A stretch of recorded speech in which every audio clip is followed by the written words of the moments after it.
जो वही काम कर रहा है जो एक आतंकवादी करता है, जो समाज में गंदगी फैलाता है, हमारे युवाओं को बरगलाता है। क्योंकि क्या होता है कि गालियां देने वालों को लड़का या लड़कियां, उनको प्रमोशन भी अच्छा खासा मिल जाता है, केबीसी में बुलाया जाता है। और ये नंगी पुंगी लड़कियां 4 दिन नाचती है, नंगा दारू पी के कहीं और उल्टी सीधी बातें करती है और चर्चा में आ जाती है। ये महिलाएं रोकेगी कि औरतों का नाम खराब करती है, दे एक चप्पड़, एक चप्पड़ मार, इधर मार, इधर मार। बहुत नंगा होने का शौक है, ले तेरे कपड़े उतार। So today at Asianet News, I am being joined by Sunil Palji. He does not need any introduction. He is a very well-known Indian comedian, and he also is an actor. He rose to fame in India after winning the Great Indian Laughter Challenge in 2006.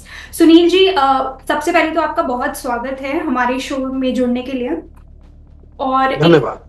Sir, आज ये जो conversation है वो focused मैं रखना चाहती हूँ एक बहुत ही बड़ी कंट्रोवर्सी पे जो अभी चल रही है, वो है रणबीर अलाहाबादिया का इशू। हमें पता है आज supreme court came down heavily on him और काफी सख्त शब्दों में बोल दिया है that you do not have the licence to go against the norms of society, और बहुत और अलग अलग तरीके की कड़ी टिप्पणी की है। बट इस पूरे मुद्दे में मैं ऐसा एज अ जर्नलिस्ट देखती हूँ कि दो सेक्शन में लोग डिवाइड हो गए हैं। पहला सेक्शन तो वो है जो रणवीर के कमेंट को तो क्रिटिसाइज कर रहे हैं, but at the same time they are saying कि कुछ ज्यादा ही पब्लिक शेमिंग हो रही है। और दूसरे जो लोग हैं वो कह रहे हैं नहीं होनी चाहिए, because this is the time when we need to hold people accountable for whatever they are saying on public platforms. आप किस तरफ हैं? देखिए, पहली बात तो इसको मैं किसी कैटेगरी में रखना नहीं चाहता, कि ना उनको मैं आर्टिस्ट कैटेगरी में रखना चाहता हूँ। क्योंकि आर्टिस्ट का काम होता है दर्शकों का एक खुल के अच्छे से एंटरटेन करना दर्शकों को। आर्टिस्ट जो होता है सरस्वती पुत्र होता है, वो ठीक है, वो कला को भगवान मानता है। कॉमेडियन नहीं मानता, क्योंकि कॉमेडियन का मतलब होता है घर से मस्जिद है दूर, चलो ये कर ले, किसी रोते हुए बच्चे को हंसाया जाए। इबादत का काम है। Laughter is the best medicine, दवा और दुआ कहा गया। इंसान में इसको समझता नहीं, क्योंकि इंसानियत का काम तो इसने किया नहीं है। तो जब ये तीनों चीजें नहीं की है, तो हमको किसी को भी एक ऐसे बंदे को जो शैतानी विचारों को लोगों तक पहुंचा रहा है, समाज को गंदा कर रहा है, कलंकित कर रहा है, समाज में बुराइयां फैला रहा है, जो वही काम कर रहा है जो एक आतंकवादी करता है, जो समाज में गंदगी फैलाता है, हमारे युवाओं को बरगलाता है। हमारे जेंजिस जो बेचारे थोड़े से नादान हो सकते हैं, चाहे तो नादान है, उन्हें समझ देना हमारा काम है।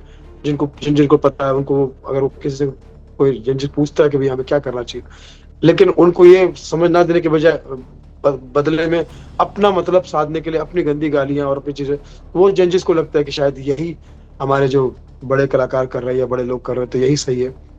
क्योंकि क्या होता है कि गालियां देने वालों को लड़का या लड़कियां, उनको प्रमोशन भी अच्छा खासा मिल जाता है, केबीसी में बुलाया जाता है। आपने देखा होगा एआईबी को प्रमोट करने के लिए करण जौहर गए थे, दीपिका पादुकोण गई थी। तो कहीं ना कहीं जेंजिस को गलत मैसेज पहुंचता है कि ऐसा काम करने वालों को प्रमोशन मिलता है।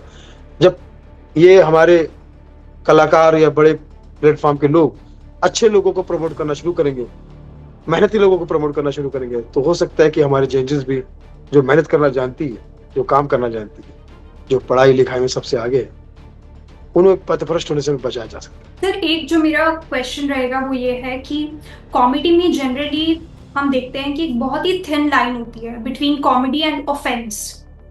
आप इतने बड़े एंटरटेनर हैं, आपने इतने शोज किए हैं, इतनी स्क्रिप्ट्स लिखी होगी आपने, आपको क्या लगता है वो थिन लाइन होनी चाहिए कॉमेडी और ऑफेंस में, या फिर कॉमेडी जो है वो बहुत ही इस तरीके की होनी चाहिए कि उसमें कोई बाउंडेशन नहीं होना चाहिए, क्योंकि वो एक तरीके से कॉमेडी का मतलब ही ये है कि सबको हंसाना। तो आप किस तरीके से देखते हैं, should there be a line between comedy and offence? बिल्कुल कॉमेडी में कोई बाउंडेशन नहीं होनी चाहिए, क्योंकि कॉमेडी इतनी सब्जेक्टिव है कि इतने सब्जेक्ट उसमें आ सकते हैं, इतनी बातें उसमें आ सकती है। जैसे आप पत्रकार है तो आप पत्रकारों पे जोक हो सकते हैं, आप यूट्यूबर तो यूट्यूब पे जोक हो सकते हैं, आप पति पत्नी है ये हो, लेकिन उसमें भाषा का सही इस्तेमाल होना बहुत जरूरी है। भाषा, आपकी मेहनत, आपका ज्ञान उसमें दिखाई देना चाहिए। यही वजह है कि 20-20, 25-25, 30-30 साल से जो लोग बड़े बड़े कॉमेडियन आज भी कर रहे हैं, उन पे तो कोई आपत्ति हुई नहीं कभी। हम लोगों ने इतना सीजन किया, राजू श्रीवास्तव ने, मैंने, या राजू श्रीवास्तव जी ने, मैंने, जॉन लीवर साहब ने, कपिल शर्मा ने, या के नायकर साहब ने या और भी बड़े कलाकारों ने किया, इन पे ही आपत्ति क्यों होती है? क्योंकि ये चाहते हैं कि आपत्ति हो। ये मेहनत कर नहीं सकते, जोक्स बना नहीं सकते, इनके पास कोई अच्छी बातें होती नहीं है, तो प्रमोट करने के लिए, अपने आप को फेमस करने के लिए क्या करें? तो कोई ऐसी गंदी हरकत करे, किसी ऐसी टिप्पणी कर देते हैं जिसका ध्यान लोगों पे जाए और लोग इसके उनको मारे पकड़ के, और ये रातों रात चर्चा में आए, क्योंकि ये इनको पता टैलेंट के बलबूते भी आगे नहीं जाएंगे, इनके पास टैलेंट है। सर हम टैलेंट की बात करें तो अभी we are seeing that there is a wave of social media influencers जो कॉमेडी ट्राई कर रहे हैं, जो कि उनका जॉनरा नहीं है। जैसे कि रणधीर अलाबादिया ने भी बोला that comedy is not his forte, but ऐसा हो रहा है, we are seeing it that social media influencers comedy करने की कोशिश कर रहे हैं, बट वो हो नहीं पा रही है, वो बात अलग है, बट दे आर ट्राइंग नहीं, इट। कोशिश करने में कोई हर्ज नहीं है, कोशिश करने में कोई हर्ज नहीं है, और सबको कोशिश करनी चाहिए, लेकिन उसके रूल्स एंड रेगुलेशन होते हैं। जैसे आपको मैट्रिक में जाना है तो पहली में जाना पड़ेगा, दूसरी में जाना पड़ेगा, तीसरी में जाना पड़ेगा, चौथी में जाना पड़ेगा, पांचवी में आपको सीधा मैट्रिक में बिठा दिया जाएगा, और आपके मम्मी पापा आपको कॉपी करके पास करवा देंगे, तो पास तो हो जाओगे आप, लेकिन क्या आप वो मैट्रिक पास होना डिजर्व करोगे क्या? या क्या उस वो मैट्रिक पास होना किसी के लिए, समाज के लिए अच्छा हो सकता है क्या? गलत रास्ते से पास हुए ना, तो उसका समाज का नुकसान ही होगा। कल को कोई डिग्री आपको मिलेगी या कोई नौकरी आपको मिलेगी, तो वहां तो आप लोगों की जान के दुश्मन बन जाओगे ना। सर एक बात मुझे ये तो बताइए आप। जी बोलिए सर। शॉर्टकट के चक्कर में ना पड़े, शॉर्टकट के चक्कर में नहीं पड़ना चाहिए, मेहनत करके आगे बढ़ोगे तो आपको कोशिश करने में कोई हर्ज नहीं है, सबको करनी चाहिए और अच्छी बात है, लेकिन कोशिश करना चाहिए। कोशिश बिना किया बस घर पे बैठ के चरसी गंजड़ी की तरह दारू पिए, नग्नता किए, लड़कियों ने क्या किया, लड़कियों ने भी आजकल ये धंधा पकड़ना शुरू कर दिया। जो लड़कियां मेहनत करती है, गाना गाती है, सारे गांवों में कितनी लड़कियां आती है बेचारी, कितनी मेहनत करती है, डांस, इंडिया डांस में कितनी अच्छी लड़कियां आती है, उनका कुछ नाम नहीं होता, और ये नंगी पुंगी लड़कियां 4 दिन नाचती है, नंगा दारू पी के गई और उल्टी सीधी बातें करती है और चर्चा में आ जाती है। तो ये तो शॉर्टकट है ना, इनको, ये महिलाओं की दुश्मन है, खुद नारी जाति की बट सर दुश्मन। फिर इसी पे मैं I am not taking any stand and I am also not asking you to take a stand, but आपका मैं पर्सपेक्टिव जानना चाह रही हूँ। कुछ लोग बोलते हैं कि जैसे फेमिनिज्म की बात होती है, जैसे आपने इस मुद्दे को छेड़ा, तो मैं पूछना चाहूंगी, समटाइम्स पीपल से कि it is his her body her choice. अभी जो दीपिका पादुकोण का एक पुराना वोग का एडवर्टीजमेंट है, वो भी काफी वायरल हो रहा है, जिसपे लोग काफी कमेंट कर रहे हैं कि दीपिका ने उसमें इनफिडिलिटी प्रमोट की है। बट ऐसा दीपिका बोलती है कि उनका ये टेक नहीं था, और अब लोग उस एडवर्टीजमेंट को अलग तरीके से देख रहे हैं कि वो चीटिंग को प्रमोट कर रही है इनसाइड ऑफ मैरिज।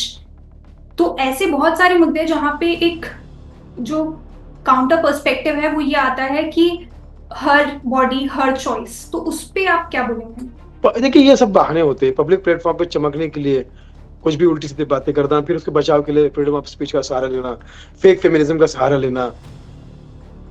फेमिनिज्म का मतलब होता है कि भैया महिलाओं की जो दबी कुचली बातें हैं, जो महिलाओं को जो फ्रीडम के लिए, जो या उनको महिलाओं को जो हक मिलना चाहिए, उसके लिए आवाज करो ना।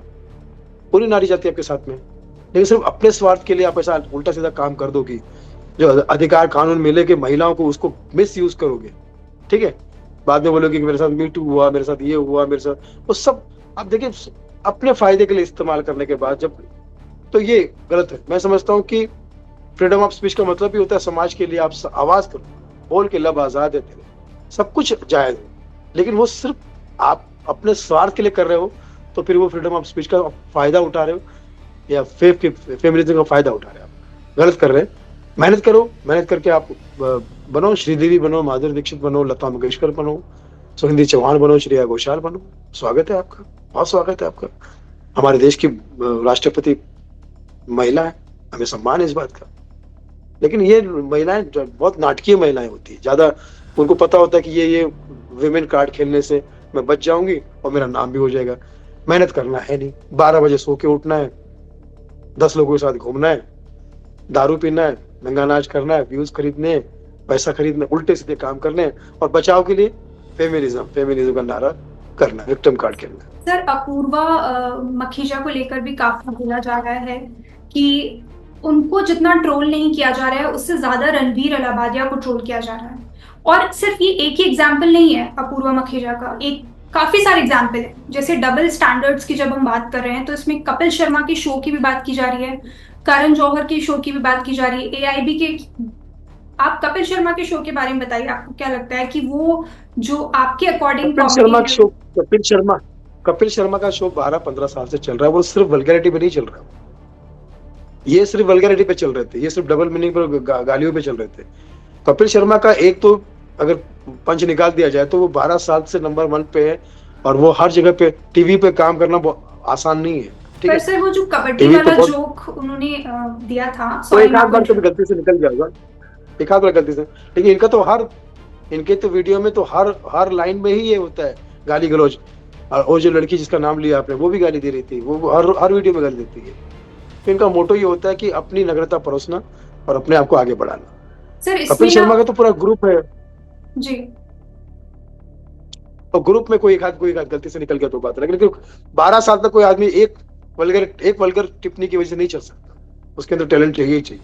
कपिल शर्मा बनना आसान नहीं है। सर, जब हम टैलेंट की बात करते हैं तो Ranveer Allahbadia also caters to all age groups, चाहे छोटा बच्चा हो, चाहे अडल्ट हो, चाहे सीनियर सिटीजन्स हो, क्योंकि उनका जो पॉडकास्ट है वो काफी अलग अलग डिफरेंट कैटेगरी ऑफ कंटेंट को टारगेट करता है। तो वहां पर जैसे I just in the beginning of the call told you that I have grown up watching you as a comedian.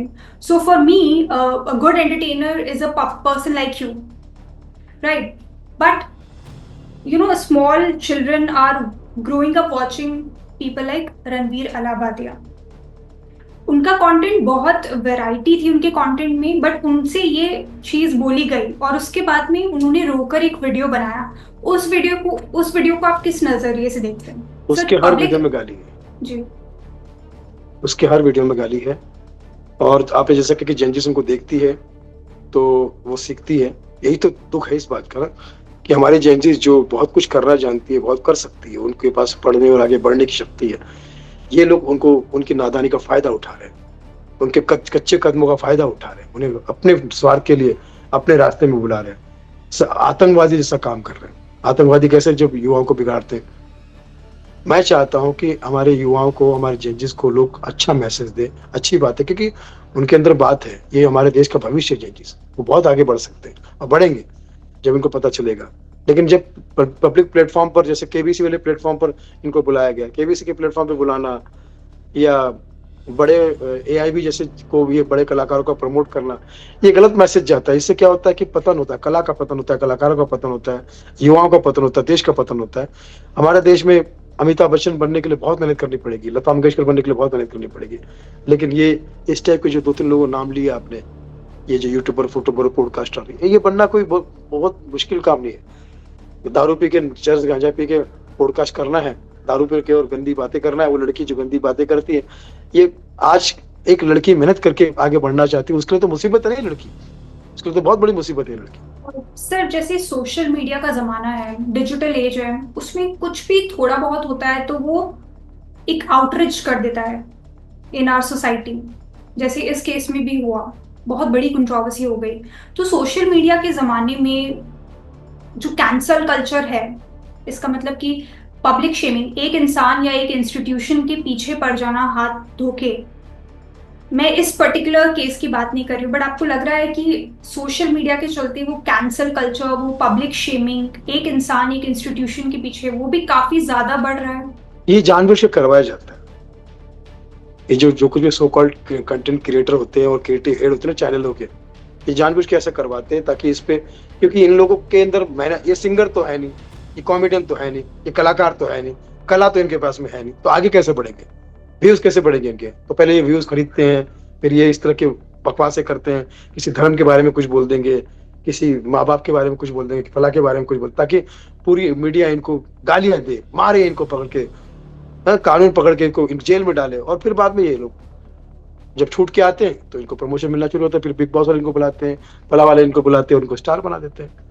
और यही जजेस देखते तो गलत मैसेज पहुंचता है इनके। ये टैलेंटेड, ये हाईली नॉन टैलेंटेड लोग हैं और ये कलंकार है, कला के नाम पे कलंकार है, गुड फॉर नथिंग।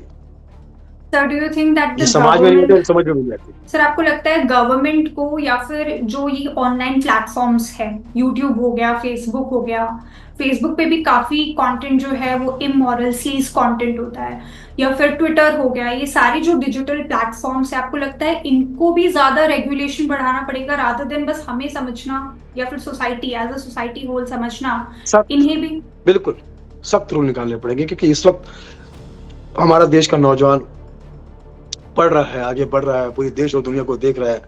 हमें चाहिए कि पूरी देश और दुनिया की चीजों को सीखे वो। ये क्या सिखा रहे हैं आप उनको? गटर सिखा रहे हैं। पढ़ा लिखा बच्चा अब ये बात करेगा क्या? हमारा पढ़ा लिखा बच्चा, जिसको लाखों करोड़ों पे खर्चा करके माँ बाप पढ़ाते हैं, देश विदेश का नॉलेज देते हैं, वो अब ये घटिया बातें करेगा क्या? हमारी लड़कियां ऐसे नंगे बन के का सहारा करेगी क्या, लेगी क्या? उनके अंदर टैलेंट रखा है, वो आगे बढ़ेगी, वो अपने काम से आगे बढ़ेगी, वो राष्ट्रपति बनेगी, वो पायलट बनेगी, वो डॉक्टर बनेगी। इनकी तरह छिचोरा नहीं बनेगी। ये छिचोरे इसलिए है क्योंकि ये इनके अंदर कोई टैलेंट नहीं है। तो सख्त कानून निकालना चाहिए और इनको सबको सजा मिलनी चाहिए, और 10-10 साल की सजा होनी चाहिए, ताकि आने वाले ऐसे इस टाइप के छिचोरों को सबक मिले कि भैया इतना आसान नहीं है ये सब करके। नहीं तो क्या हो जाएगा, ऐसा सहारा लेके फिर ये क्या करेंगे, पब्लिक नेगेटिव पब्लिसिटी से भी अपना काम करते रहेंगे और ये आगे बढ़ते रहेंगे, क्योंकि ये बेशर्म है, इनका कोई ईमान धर्म नहीं, ये किसी के सगे नहीं, ये अपने माँ बाप के सगे नहीं तो किसके सगे? ये ना तो इंसान अच्छे, कलाकार तो है ही नहीं, और इनको कुछ किसी तरह का, ये शैतान की औलाद है। लड़के और लड़कियां, ये जो नंगी लड़कियां हैं, इनको भी समाज को पकड़ के मारना चाहिए, महिलाओं को। ये नारी हमारे देश का देवी है, अपमान कर रहे हैं नारी का सर आप कह रहे हैं फेमिनिज्म कि के नाम पे। सर आप कह रहे हैं कि इन औरतों को पकड़ के मारना चाहिए जो इस तरीके के महिलाओं ने महिलाओं ने हमारे देश की जो अभी अभी महिला आयोग ने जो किया है ना, वो बहुत मैं अप्रिशिएट कर रहा हूँ। महिला आयोग को चाहिए कि इन जैसी नंगी लड़कियों को नंगा करके ही मारना चाहिए, महिलाओं को, क्योंकि हमारे देश की जो महिलाएं हैं वो पूजनीय है। हमारी महिलाओं का अपमान किया, क्या क्या गालियां देती है, क्या क्या मुंह से बोलती है। ये शोभा देता है? उसके माँ बाप को शर्म आनी चाहिए, इनके माँ बाप को शर्म आनी चाहिए।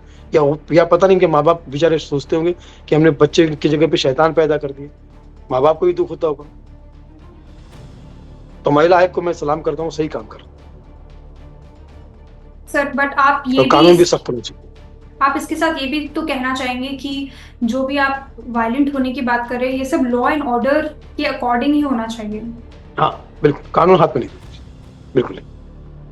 ठीक। लेकिन सर इन्हें नंगा होने का शौक है ना बाबा, सुनो, इन्हें कोई नंगा करना नहीं चाह रहा। ये नंगा होने का शौक है ना इन महिलाओं को, अपने फायदे के लिए। ये अपने शौक से नंगा हो रही है ना, इन्हें कोई समाज कोई नंगा कर रहा है क्या? इनके कपड़े कोई उतार रहा है क्या? ये तो खुद उतार रही है, कपड़े उतार उतार कर घूम रही है, दारू पी पी के। कोई ट्रेन में घुस रही है, कोई लोकल ट्रेन में घुस रही है, कोई मेट्रो में घुस रही है, कोई कुछ। तो ये लड़कियां है कौन? इनको क्या सजा मिलनी चाहिए? कौन रोकेगा इनको? ये महिलाएं रोकेगी। ये इधर औरतों का नाम खराब करती है, दे एक चप्पड़, एक चप्पड़ मार, इधर मार, इधर मार। बहुत नंगा होने का शौक है, ले तेरे कपड़े उतार दे आज।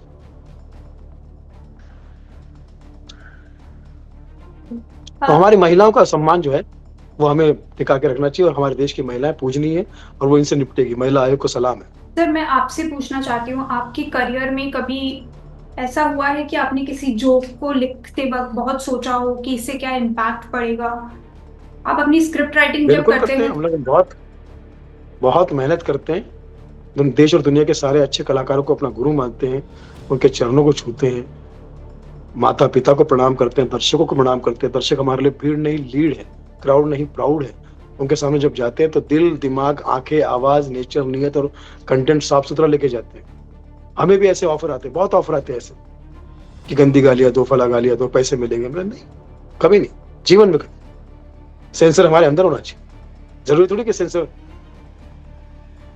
आप बिना सेंसर के भी संसार में काम कर सकते हो, लेकिन आपके अंदर शर्म होनी चाहिए, हया होनी चाहिए। लेकिन 2 कौड़ी करोगे तो आप ऐसे ही करोगे। सर जब रणवीर अलाहाबादिया ने उस शो पे इंडिया गॉट लेटेंट पे जब वो एक जोक कह सकते हैं या जो भी स्टेटमेंट दिया था जिससे ये सारा बवाल शुरू हुआ है, उसके बाद वहां पर जिससे ये क्वेश्चन किया गया था, जो स्टेटमेंट रणवीर अलाहाबादिया ने दिया था, उस शो पे रणवीर ने ये बोलने के बाद उनसे ये कहा कि सॉरी आपको बुरा तो नहीं लगा, और ये 3 से 4 बार उन्होंने रिपीट करते हुए कहा। तो वो स्टेटमेंट रणवीर ने दिया, उसके बाद इस तरीके से कहा, और फिर एक इतना बवाल होने के बाद एक वीडियो बनाया। कहीं ना कहीं आपको लगता है इसमें हमें एक ह्यूमन एंगल भी ढूंढना पड़ेगा, क्योंकि ये बहुत ही बड़े पॉडकास्टर हैं और ये जनरली काफी एक्सटेंसिव रिसर्च और बड़े बड़े शो। ठीक है, सॉरी बोला, अच्छी बात है, गुड, सबक अच्छा मिलना चाहिए। लेकिन जो क्राइम किया है उसकी सजा तो मिलनी चाहिए ना। ये तो तुम गलती की माफी मांग रहे हो ना, लेकिन गलती की सजा भी तो होती है ना। गलती की सजा जो है वो ये है कि तुमको सजा मिलनी चाहिए, माफी तो मांगते फिरो, अच्छी बात है। But sir eight the same time आप ये भी तो एक्सेप्ट करेंगे कि जो हमारा कंटेंट रेगुलेशन है ऑनलाइन वो काफी वीक है, इसकी वजह से ये चीज बाहर आ पाई। सबको पकड़ना चाहिए ना, जिसने ऐसे कंटेंट बनाने की शुरू से, जो ये जितने यूट्यूबर्स हैं 99% यूट्यूबर गंदी गालियां देते हैं, चाहे लड़का हो या लड़कियां। और बातें तो गंदी करते ही करते, गालियां तो देते ही, गंदी बातें। सबको पकड़ना चाहिए, सबके वीडियो ढूंढो, सब क्रिमिनल मिलेंगे आपको। ये ऐसे थोड़ी इनके लाखों और इनके व्यूज होते हैं, गालियां देते हैं ये लोग, व्यूज खरीदते हैं, उसके बाद में फिर हमारे जजेस को परेशान करते हैं, जजेस को बुला के गालियां देते हैं, अपमान करते हैं हमारे देश के भविष्य का। पकड़ो इनको, सबको सबको पकड़ो, एआई भी से शुरू करो, जितने ये आपको मिलेंगे ना सो कॉल्ड यूट्यूबर्स, जो कॉमेडी के नाम पे जो कलंकार है, देशद्रोही, सबको आप उठा के देख लीजिए, सबके सब गालियां देते हैं, लड़के लड़कियां, सबको पकड़ो आप। और बाद में बोलोगे नहीं हमसे गलती होगी। गलती क्या, तुम एडल्ट हो, पैसा कमा रहे हो, राशन खा रहे हो, उसी से अपना रोटी कपड़ा मकान कर रहे हो। सारे ही उठा के देख लो, जितने जो बड़े बड़े नाम आते हैं ना, सबको उठा के देखो, सबने गालियां दी है, और भर भर के गालियां दी, लड़का हो या लड़कियां। बट सर आप ये मानेंगे कि सोशल मीडिया जो है, मैं इस पर्टिकुलर केस की बात नहीं कर रही हूँ, मैं जनरली एक बात अगर आपसे पूछूं तो सोशल मीडिया कई बार मिस जजमेंट भी करती है। फॉर एग्जाम्पल अगर मुझे इजाजत हो, आपकी जो किडनैपिंग का केस हुआ सुनील जी, उस पे जब आप वापस आए, जो कि बहुत ही फॉर्चुनेट चीज थी हम सब के लिए, जब आप वापस आए तब आपने कहा कि आपने जो भी आपकी जो भी कॉन्वर्जेशन बाहर आई वो अंडर ड्यूरेस थी, यानी कि अंडर प्रेशर थी वो किडनैपर्स की वजह से। बट फिर भी कुछ सेक्शन ऑफ द सोसाइटी ने कहा कि वो एक ड्रामा था। वहां पर भी एक मिस जजमेंट तो हमें देखने को मिला from social media towards you, such a great entertainer. और फिर हमने अपनी सच्चाई साबित की ना। अगर आप सच है, आपका काम सच है, तो सामने हो गई, आ गई। तो मैं ये कहता हूं कि अगर मैंने पहले ही ये बोला कि ये मेरे साथ गलत हुआ, ये मैंने गलत, मेरे साथ में लोगों ने गलत किया है और मेरे साथ गलत हुआ है, लोगों ने शक किया कि गलत नहीं हुआ, तो मैंने साबित किया। तो इसलिए आप पहले से ही ऐसी बात ना करें, या पहले से ही ऐसी कोई बात ना करें कि जिसकी वजह से आपका तो फायदा हो लेकिन समाज का नुकसान हो, और बाद में बात पता चले कि आप झूठ बोल रहे हो, है ना। तो ये सारे यूट्यूबर क्या करते हैं, पहले तो खूब खूब गंदी गाली दे देते हैं, खूब नंगा नाच कर देते हैं, लड़के लड़कियां आलतू फालतू बातें करते हैं। पहली बात तो ये पता नहीं नशा करके ये काम करते, पता नहीं क्या कुछ करते होंगे, और बाद में फिर बोलते हैं अरे गलती हो गई। क्या गलती हुई भाई? तो ये जो हमने जो मेरी जो किडनैपिंग वो तो सच्ची थी ना, वो बाद में सब सामने आया ना, सामने हमने कोई झूठ नहीं बोला। तो सच का सामना करो, सच का साथ दो, आप आगे बढ़ोगे, सच के साथ रहो। गलत काम करोगे, गलत चीजें करोगे, और उसको उसमें आपको कौन माफ करेगा भाई? Sir I agree with you that scrutiny और भी ज्यादा होनी चाहिए, रेगुलेशंस होनी चाहिए, सारी चीजें होनी चाहिए। बट आपको लगता है कि इस देश में इतने बड़े बड़े मुद्दे होते हैं, फॉर एग्जाम्पल अभी जो उड़ीसा में सुसाइड केस आया है उसमें बहुत ही अब्यूजिव कॉल निकल के आई है, बहुत सारी चीजें हुई है, प्रोटेस्ट चल रहे हैं, नेपाली जो लड़की ने सुसाइड किया है उड़ीसा में। सर इससे भी बहुत बड़े बड़े मुद्दे हैं जो these issues are plaguing our country. और एक पॉडकास्टर को मैं ये नहीं बोल रही हूँ, उनका डेफिनेटली उनका स्टेटमेंट बहुत इनसेंसिटिव था, बहुत ही क्रास था, but at the same time do you think that the public attention and the kind of attention that this Ranveer Allahbadia issue is getting, it is just out of proportion. किसी भी समस्या को और किसी भी इस टाइप के जो कंट्रोवर्सी या हादसे होते हैं, इनको निगलेक्ट नहीं करना चाहिए। जो भी होगा वो सामने आएगा, लेकिन हम ये नहीं कह सकते कि उस पे तो ध्यान नहीं दिएगा, इस पे क्यों ध्यान दिया जा रहा है। ऐसे तो हर हर आदमी अपना क्राइम बचा लेगा, ठीक है। बट सर इतनी ज्यादा स्क्रूटिनी हो रही है इस चीज पे, उस पे ध्यान दिया जाए। एजेंसीज, बड़ी बड़ी एजेंसीज इस केस के पीछे लगी। हाँ होगा, बिल्कुल होगा, 100% होगा, क्योंकि आपने गलत काम किया ना। और हर चीज पे होना चाहिए। आप ये कह के नहीं बच सकते कि वो तो गलत है, मैं थोड़ी गलत हूँ। वो गलत है तो उसको सजा मिलेगी, लेकिन तुम गलत हो तुम्हें भी मिलेगी सजा। तुम सही रहो। आज हम 25 साल से हम परफॉर्म कर रहे हैं, हम रोज मैं 2-2 घंटा 3-3 घंटा लोगों के सामने परफॉर्म करता हूँ, मेले में, गांव में जाके पूरे परिवार के साथ में 10-10 हजार 15-15 हजार ऑडियंस के बीच में 2-2 घंटा परफॉर्म करता हूँ। मुझे तो कभी कोई प्रॉब्लम नहीं होता है। सब बातें करता हूँ, मैं सारी बातें करता हूँ, राजनीति की बातें करता हूँ, परिवार की बातें करता हूँ, लेकिन शब्दावली का ऐसा इस्तेमाल करता हूँ कि कोई प्रॉब्लम, क्योंकि वो उसके लिए मेहनत करनी और इनसे मेहनत होती है। ये ना तो जोक कर सकते हैं, ये ना तो जोक बना सकते हैं, ना ये पैरोडी कर सकते हैं, ना ये मिमिक्री कर सकते हैं, ना कैरेक्टर कर सकते हैं, ना इनके पास कोई सब्जेक्ट है। बस गाली दे तो हो गया। जैसे बेचारे इतने पढ़े लिखे लोग हमारे, उनको तो बहुत आगे बढ़ना है। वो कहाँ इन गटर गटर के चक्कर में पड़ रहे हैं, इन गटर गुलों के चक्कर में पड़ रहे हैं। हमें तो अभी चाहिए कि हमारे जंजीस जो थोड़े से नादान है उनको भटकने से बचाए हम लोग और आगे बढ़ाए। लेकिन ये करते क्या अपने फायदे के लिए, हमारे भटके जंजीस को अपनी तरफ बुलाते हैं, उनको नशे का शौक। इसी वजह से जो हमारे जंजीस नशे में पड़ रहे हैं और गलत काम में पड़ रहे हैं, इनकी वजह से, इन लोगों की, इस जो बैड यूट्यूबर्स है इनकी वजह से, लड़का या लड़कियां। सर, जो एस्पायरिंग कॉमेडियंस हैं जो आगे जाके अपना भविष्य कॉमेडी में बनाना चाहते हैं, उनके लिए आप अपने अंदाज में एक एडवाइस दे दीजिए। देखिए, स्टैंड अप कॉमेडी बहुत अच्छी चीज है, बहुत अच्छा ग्लैमर है, लेकिन इसके लिए आपको देश और दुनिया की बहुत पढ़ाई करनी पड़ेगी। बहुत अच्छे अच्छे सब्जेक्ट पे आप बात कर सकते हैं, जितना अच्छा बात करेंगे, जितनी बड़ी बातें करेंगे, क्योंकि ये काम ही बहुत मेहनत का और बहुत खूबसूरत काम है। जितना आप इसमें सेंस ऑफ ह्यूमर लाओगे, सच शब्द इतने सारे दुनिया में, इतने सारे वर्ड प्ले, इतनी सारी बातें, इतने सारे कैरेक्टर दुनिया में, हर आदमी अपने अपने कैरेक्टर है। बहुत करने के लिए है, जो सीखेगा बहुत लंबा जाएगा वो।